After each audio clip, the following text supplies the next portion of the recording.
The corporate files. Respect. All is mental. The ego is a choice, not a fact.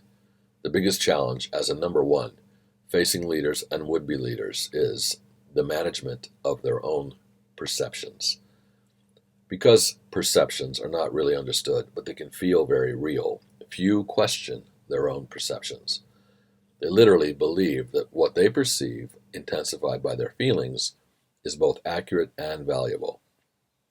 What happens as a result of such a belief is that leaders subsequently project their perceptions, judgments upon others.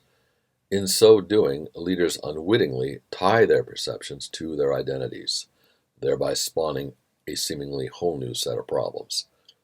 But there is and remains only one actual problem here: the leader's willingness to believe that something temporary and malleable, perceptions, can somehow magically transmute to something fixed, their judgment.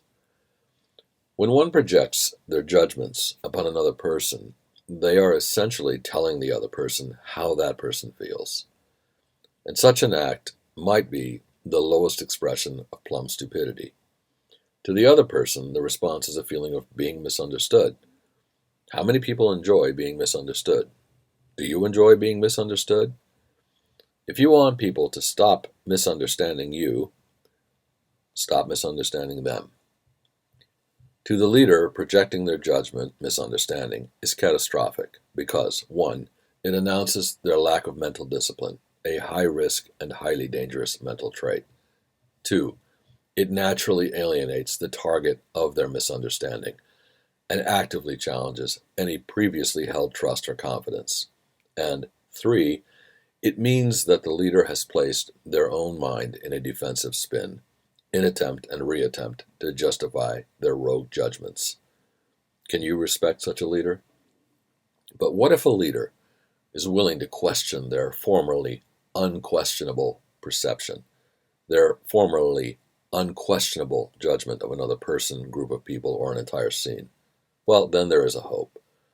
First, one must firmly understand this one idea.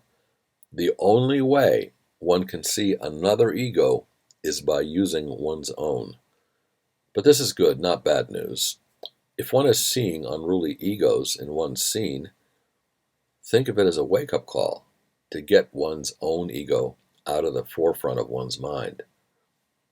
What is the ego? The ego is the idea that something can happen to you without your permission.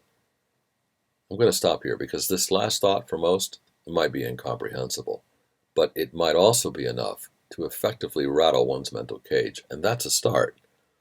Egos can clash, but higher minds naturally bond under a recognizably unified objective. The human mind is abstract. It does not belong in a cage.